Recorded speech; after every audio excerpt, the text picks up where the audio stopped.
So next topic is all contracts are agreements but all agreements are not contracts. ഇങ്ങനൊരു question വരാറുണ്ട്, explain എന്ന് പറഞ്ഞിട്ട്. അപ്പോൾ നിങ്ങൾ പഠിച്ച് ഓൾ കോൺട്രാക്ട്സ് ആർ എഗ്രിമെൻറ്റ്സ് അറിയാലോ. കോൺട്രാക്റ്റ് ഉണ്ടെങ്കിൽ അവിടെ എന്ത് വേണം? ഒരു എഗ്രിമെൻറ്റ് വേണം. നമ്മൾ പഠിച്ച് കോൺട്രാക്റ്റിൻ്റെ ഫസ്റ്റ് എസെൻഷ്യൽ എലമെൻ്റാണ് ഏതെന്ന് പറയുന്നത്? എഗ്രിമെൻറ്റ് എന്ന് പറയുന്നത്. So all contracts are agreements, ഡൗട്ടില്ല. But all agreements are not contracts. എല്ലാ എഗ്രിമെൻറ്റും കോൺട്രാക്റ്റ് ആണോ? അല്ല. ഒരു എഗ്രിമെൻറ്റ് കോൺട്രാക്റ്റ് ആവണമെങ്കിൽ അതിനെന്ത് വേണമെന്നാണ് പറയുന്നത്? കോൺട്രാക്റ്റിൻ്റെ ഡെഫിനിഷൻ തന്നെ നിങ്ങൾ കേട്ട്, all agreements enforceable by law is a contract. ആ എഗ്രിമെൻറ്റ് എന്താക്കാൻ പറ്റണം? കോർട്ടിൽ നിങ്ങൾക്ക് എൻഫോഴ്സ് ചെയ്യാൻ പറ്റണം. അതായത് നിയമപ്രകാരം എന്താക്കാൻ പറ്റണം? എൻഫോഴ്സ് ചെയ്യാൻ പറ്റിയെങ്കിൽ മാത്രമേ നമുക്കത് എന്താവുന്നുള്ളൂ, അതൊരു കോൺട്രാക്റ്റ് ആവുന്നുള്ളൂ. So all agreements are contracts, all contracts are agreements but all agreements are not contract. അതായത് ഒരു കോൺട്രാക്റ്റ് ആവണമെങ്കിൽ ഞാൻ നേരത്തെ വീഡിയോയിൽ പറഞ്ഞതാണ്, in order to form a valid contract what all essential elements should be there എന്നുള്ളത്. എന്തൊക്കെയായിരുന്നു നമ്മൾ പഠിച്ചിട്ടുള്ളത്? First one, agreement. there must be an agreement between the parties of the contract. Second one, consensus ad idem. Consensus ad idem എന്ന് പറഞ്ഞാൽ എന്തായിരുന്നു? Identity of minds among the parties regarding the subject matter of the contract. Then third point is capacity of parties. Capacity എന്ന് പറയുമ്പം competency to enter in to a contract. ആർക്കൊക്കെ ഒരു contract create ചെയ്യാം എന്നുള്ളത്. അതായത് അതിൽ നമ്മൾ പറയുന്നത് ശരിക്കും ആർക്കൊക്കെ ക്രിയേറ്റ് ചെയ്യാൻ പാടില്ല എന്നാണ്. അതായത് ആരൊക്കെയാണ് who are not competent to enter in to a contract എന്ന് ചോദിച്ചിട്ടുണ്ടെങ്കിൽ മൈനേഴ്സ്, അൺസൗണ്ട് പേഴ്സൺസ് ഒക്കെ ഞാൻ നേരത്തെ പറഞ്ഞതാണ് ആരൊക്കെയാണെന്നുള്ളത്. ആരൊക്കെയായിരുന്നു? Lunatics, drunkens and idiots. Then fourth point is free consent. അതായത് for the formation of the contract one person must give his consent to another and that set the given consent എന്ന് പറയുന്നത് എങ്ങനെയായിരിക്കണം? It should be free. അതായത് ഭീഷണിപ്പെടുത്തിയിട്ടൊന്നും കിട്ടിയതാവാൻ പാടില്ല. Then consideration വേണം. Lawful object ആയിരിക്കണം. ലോഫുൾ ഒബ്ജക്റ്റ് എന്ന് പറയുമ്പം നമ്മൾ ഉണ്ടാക്കുന്ന എഗ്രിമെൻറ്റിൻ്റെ ഒബ്ജക്റ്റ് എന്താവാൻ പാടില്ല?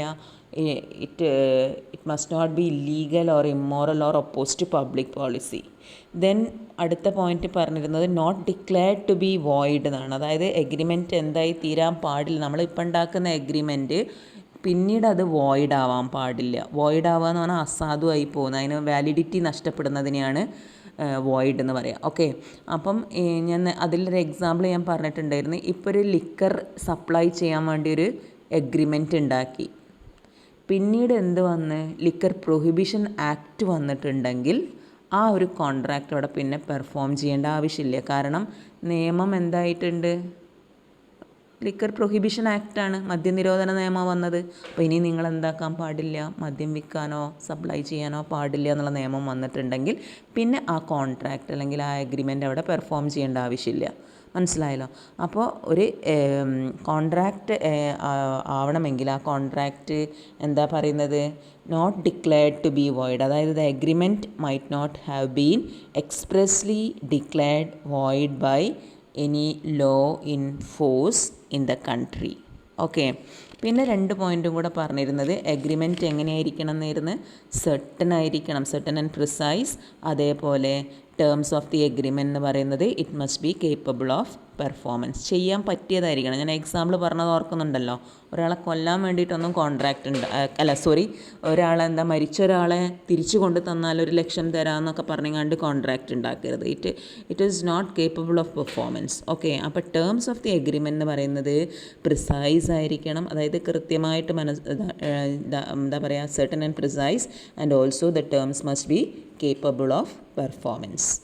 Then an intention to create legal relationship. അതായത് കോൺട്രാക്റ്റ് ഉണ്ടാക്കുന്ന സമയത്ത് പാർട്ടീസിൻ്റെ ഇൻറ്റൻഷൻ എന്ന് പറയുന്നത് എന്തായിരിക്കണം? There should be an intention between the parties to create a legal relationship. അതാണ് ഞാൻ പറഞ്ഞത്. സോഷ്യൽ എഗ്രിമെൻറ്റ്സ് ഒന്നും എന്തല്ല, മിയർ ഇൻഫോർമൽ പ്രോമിസ്, ഇങ്ങനെയുള്ള they are not to be enforced in a court of law. അപ്പോൾ അതൊന്നും എന്തല്ല, കോൺട്രാക്റ്റ് അല്ല. പാർട്ടീസിൻ്റെ ഇൻറ്റൻഷൻ എന്തായിരിക്കണം? To create a legal relationship. Okay, അപ്പം ഇത്രയും നമ്മൾ പഠിച്ചതാണ് അതായത് ഒരു എഗ്രിമെൻറ്റ് കോൺട്രാക്റ്റ് ആവണമെങ്കിൽ ഈ പറഞ്ഞിരിക്കുന്ന കാര്യങ്ങൾ മൊത്തം ഉണ്ടായിരിക്കണം.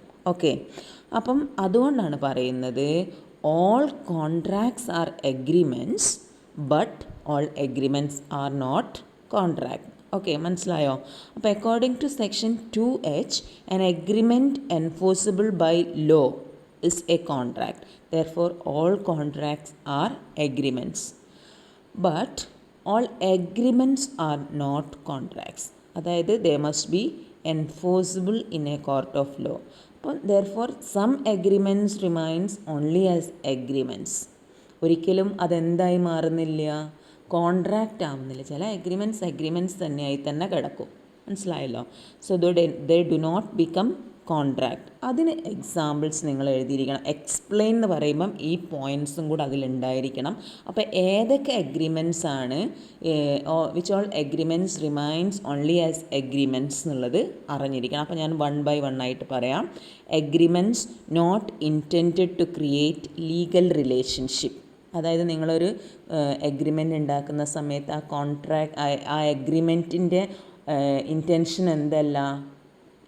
Not to create legal relationship. ഞാനിപ്പം നിങ്ങളെ ക്യാൻറ്റീനിലേക്ക് ഒരു ബോണ്ട വാങ്ങിത്തരാമെന്ന് പറഞ്ഞ് വിളിച്ചിട്ടുണ്ടെങ്കിൽ, അങ്ങനെ ഒരു എഗ്രിമെൻറ്റ് ഉണ്ടാക്കിയിട്ടുണ്ടെങ്കിൽ it is only a social agreement. ഞാൻ ബോണ്ട വാങ്ങി തന്നില്ല എന്ന് വിചാരിച്ചിട്ട് നിങ്ങൾക്ക് പോയിട്ട് കേസ് കൊടുക്കാൻ പറ്റില്ല. അപ്പോൾ അവിടുത്തെ ഇൻറ്റൻഷൻ എന്തല്ല? Not to create a legal അപ്പോൾ അങ്ങനെയുള്ള എഗ്രിമെൻറ്റ്സ് എന്തല്ല? കോൺട്രാക്റ്റ് അല്ല. മനസ്സിലായി എന്ന് വിചാരിക്കുന്ന മക്കളെ, എന്തെങ്കിലും ഡൗട്ട് ഉണ്ടെങ്കിൽ വിളിച്ച് ചോദിക്കുക. Okay, then second one is agreements not made with a free consent of the parties. അതായത് ഇപ്പോൾ ഒരു എഗ്രിമെൻ്റ് ഉണ്ടാക്കുന്ന സമയത്ത്